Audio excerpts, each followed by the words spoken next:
parents, the child goes to the teacher who will guide that child. What do you mean by external moral authority? You use that expression a lot. Materialism has to do with when you are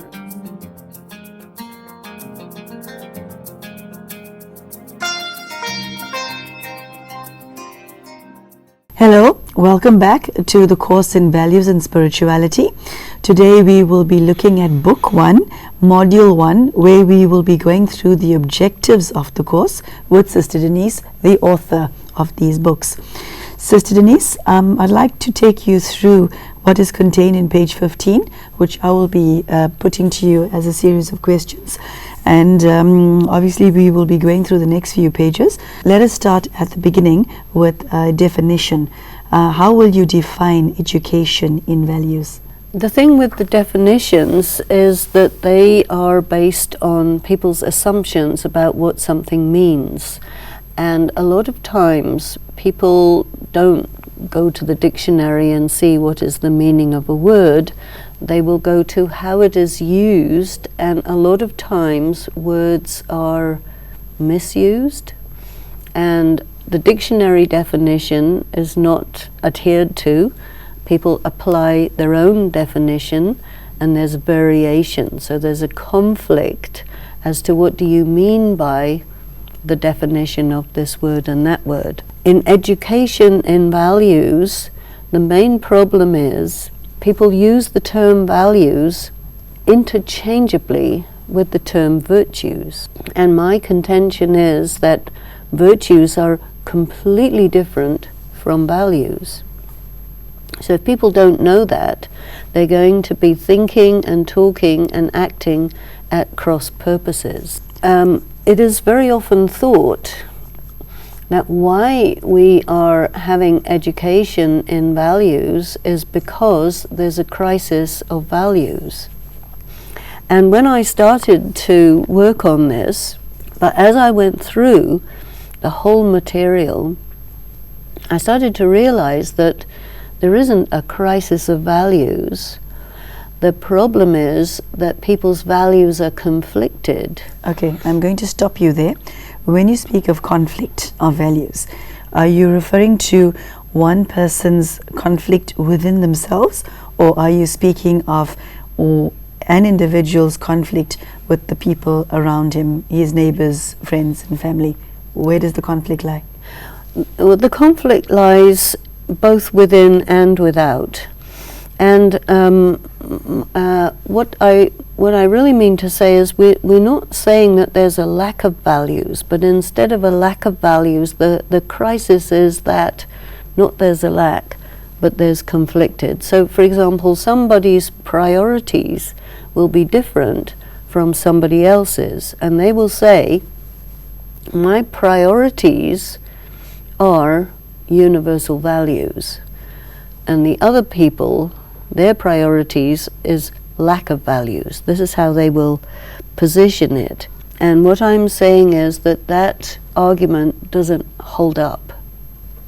What we have to be is much more honest about the situation. And the situation is what one person will use the term values for actually means my personal interest lies here, and I'm calling it values because then it means I'm not selfish. So there's a lot of dishonesty programmed into the vocabulary. And what I'm trying to do is unpack the actual situation, the concept, the degrees of dishonesty and so on, so that we're taking out the rightness and wrongness of it and saying, okay, what is really happening here? There's a difference in people's priorities. Actually, everybody has a right to have different priorities, but the belief is that you don't have that right.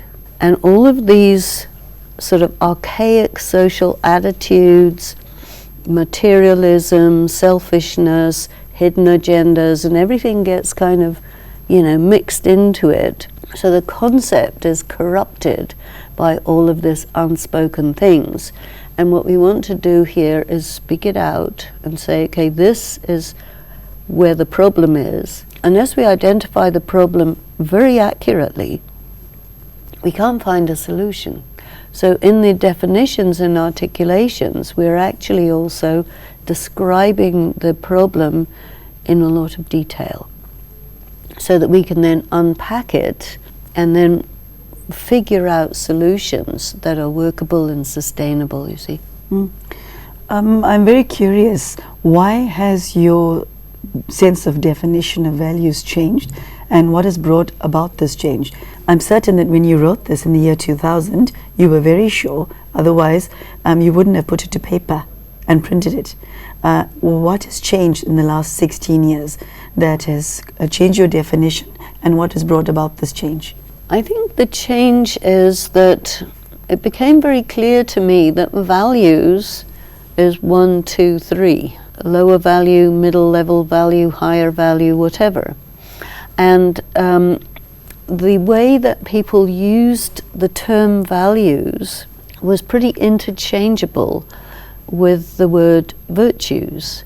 And so when people use a word like that and they start operating on that basis, because the word you're using doesn't mean what you think it means, it creates this divergence. And when there's a little divergence, you don't see the difference, but after a while the divergence becomes very visible and you have to take note of it. And so you have to come back to basics and see, okay, we have to look at how values are conflicted within. For example, a person's conscience will tell them it would be right to do this, to feel this, to think this, to say this. But then there's another voice, which is the voice of the external moral authorities, which says, well, if you do this, that's rude. Or if you do this, it makes somebody look bad. Therefore, it's better to go against your conscience than to make somebody who is bad look bad, because they have to look good, and your duty is to be respectful. And this creates internal conflict. And what happens is that the social attitudes prevail over the voice of conscience, which means that somebody will assign a lower value to the voice of conscience, which then means that they start to do many actions against the voice of conscience, causing the mechanism of conscience to lose functionality, obliging that person to be dependent on the priorities of somebody else, which may be in their own interests and not in your best interest, but they will say, I'm telling you what's good for you, but they're lying. And it becomes so complicated that the person who's more innocent, younger, less experienced, will get manipulated very easily. And you have to be very skilled to untangle this, you know, because the system of enforcing values which are in the interests of one particular group and not in the interests of another one is so well disguised that people don't get it. Then we also have to look at the fact that in the last 16 years since I wrote this, India has changed very much. Very, very much. The world has changed very much. You know, the incident of 9/11 took place about 2 months into when I was working on this, and it really became a very different world after that. And people's value systems changed. We then have to realize that there isn't one culture whose values are better than another culture just because you happen to be in that culture and then I'm good, everybody else is less good than me.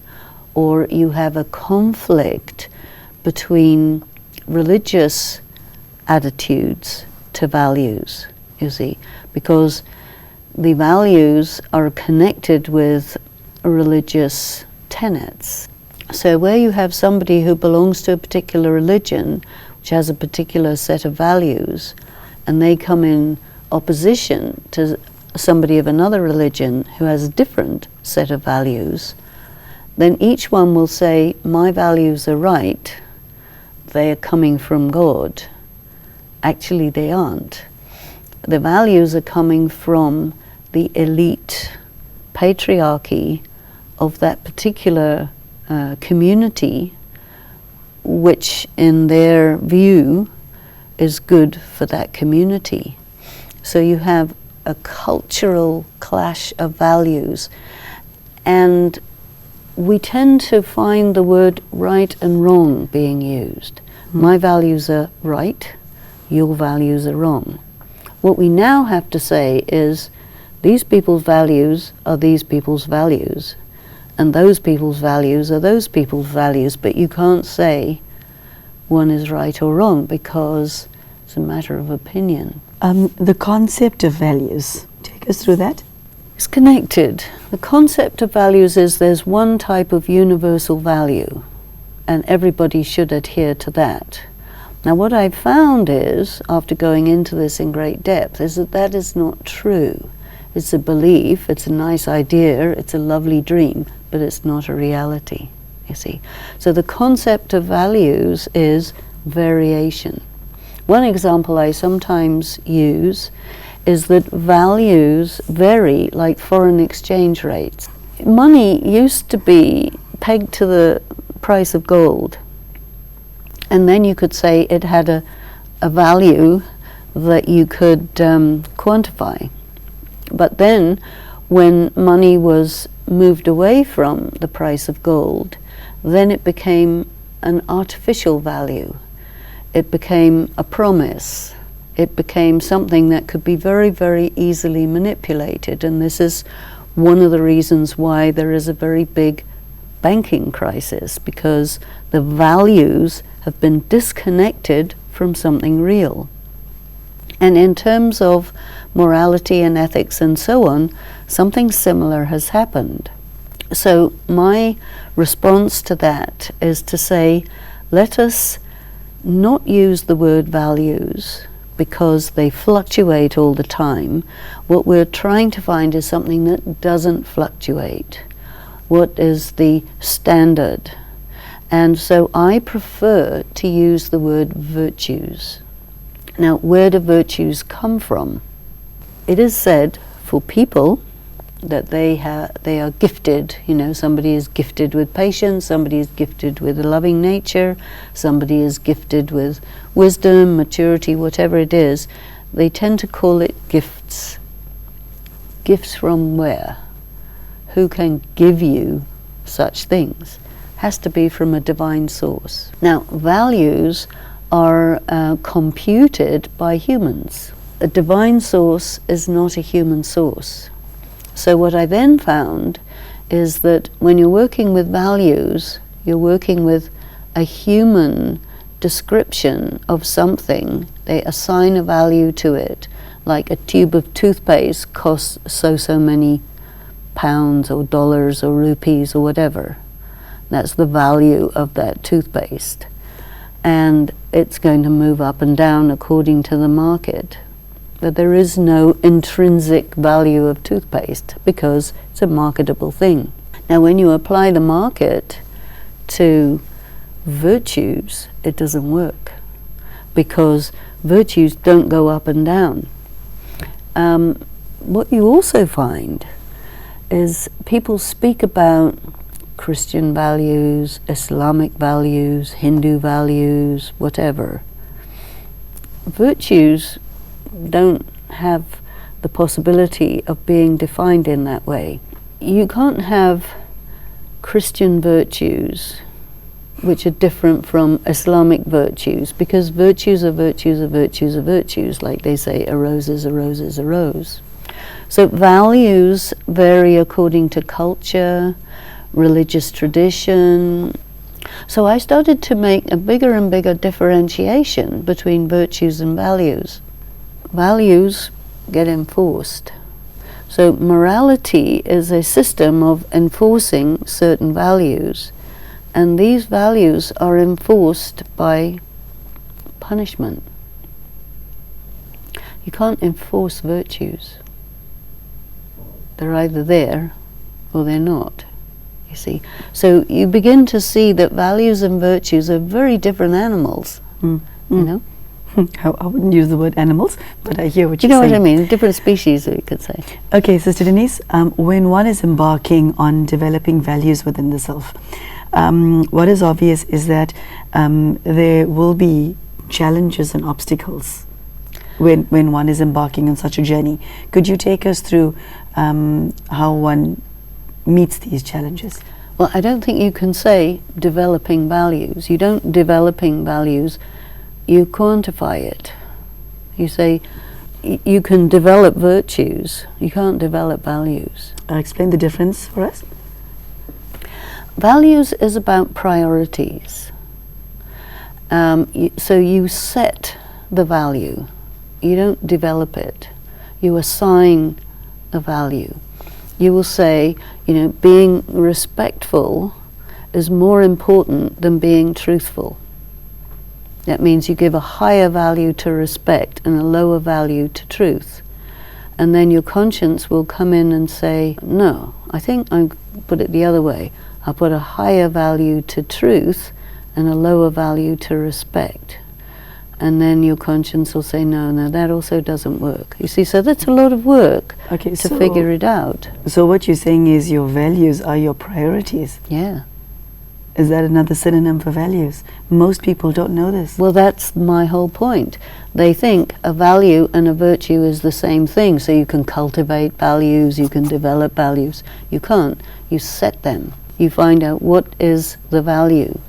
You know, like I gave the example of toothpaste, you know, in the market there are commodities and their value is determined by scarcity and by demand. And when you apply those criteria to matters like respect, love, and so on, which are defined as values, it stops working. Or you get something which gives a very hard time to the conscience.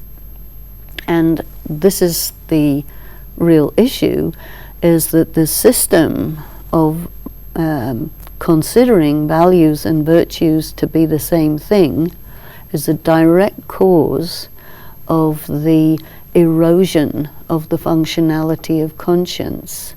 And what I'm proposing is that conscience has to be assigned a higher value than public opinion. But what society says is public opinion has a higher value than conscience, and I'm challenging that. How do you deal with the challenges of becoming somebody with a higher value system or increasing virtues? You will meet with a lot of resistance from inside and from outside. How do you deal with this? It's very difficult. This is why this is not for children. I'm so glad you mentioned that, because when I read this, I thought, OMG, I take my hat off to any individual who will read this and take up on the personal challenge. Yes, it's very difficult because you have to start to assess yourself, and it's not easy to assess yourself. You have to find out, okay, what is the criteria, or what are the criteria against which I check myself? So you can say, okay, the criteria is God, but God is someone or something that people don't know what it is. And so you can't use that unless you happen to be one of the fortunate ones who knows God, but that's a very small minority. Explain the necessity for us of values in India. Why is it important that one gives attention to it in this country? How will it better India if this has become a priority? India got independence in 1947, and by 1951-52 the Constitution was created, and it created a conflict between criteria on which the Constitution was based and the criteria on which the social attitudes are based are different criteria. And I think people didn't realize that there would be such a huge effect of having a conflict between the legal system and the social attitudes. And as the years have gone by, this conflict, this dynamic tension, has proved very difficult to deal with, because you see, India decided to be a democratic republic, and India divided into India and Pakistan. Pakistan decided to be a Islamic theocracy. There's very different forms of government. So then India found that the system of the social attitudes based in the traditions of Hinduism and so on is far more powerful in people's minds and in the society than a constitution which was coming in from a more Western educated set of people, and it didn't fit, you see. It still doesn't fit. And nobody knows quite what to do with that because it's so complicated. And then the way the idea of, say, corruption, we have this expression, corruption, and we say, okay, there should not be corruption. Now, on the other hand, you say, well, if you want to do something for somebody, they were going to give you something in return. You have the Havali system, you have all these systems which have been in place for years and years and years, and the system of the society, the system of marriage, system of business and everything doesn't fit. In India, very often it is said Western influence is the influence of materialism, and it's bad. It's spoken about like that. And then we hear about traditional Hindu values. And those traditional Hindu values come from the scriptures, primarily from the Manusmriti, which is patriarchal, which is very hierarchical. For example, it doesn't give equality to women at any level, whereas the Constitution gives equality to women, legal protection for women. The traditions say that, well, men will anyway protect women, so it's not a problem. And at some point that was true, but in the present day environment, we find that women are quite victimized.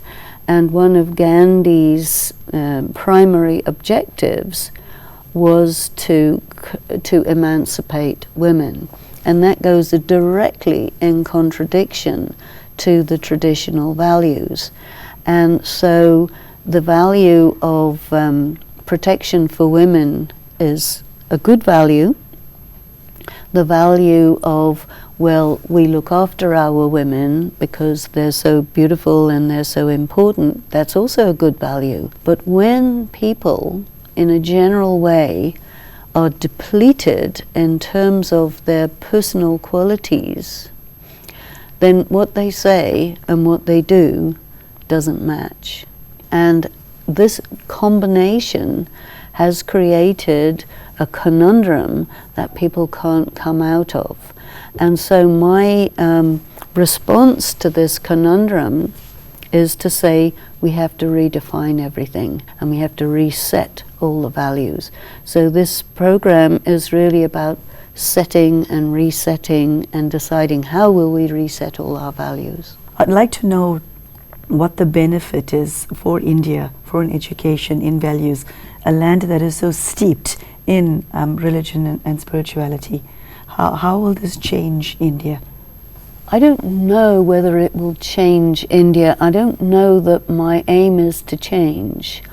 I think my aim is to enable people to think through what their values are, and to think through what their attitudes are, and to decide whether they really believe what they think they believe. Okay, so this just doesn't apply to India. This applies to everyone who's watching you right now across the globe. Yes. Okay, so you're encouraging people to think. Really think, you know. And what I'm aiming to do is to bring conscience back into it. What I'm aiming to challenge is the idea that public opinion is superior to conscience, and I'm proposing that no, conscience is superior to public opinion. Public opinion is very fickle. Sister Denise, unfortunately we've come to the end of this episode, and I have 1,000 more questions, but I will have to wait until the next episode. There you go. Sister Denise has defined for us her definition of values, as well as things like virtues and powers, how it's applicable to India, how it can apply in your life, and the importance of one's conscience.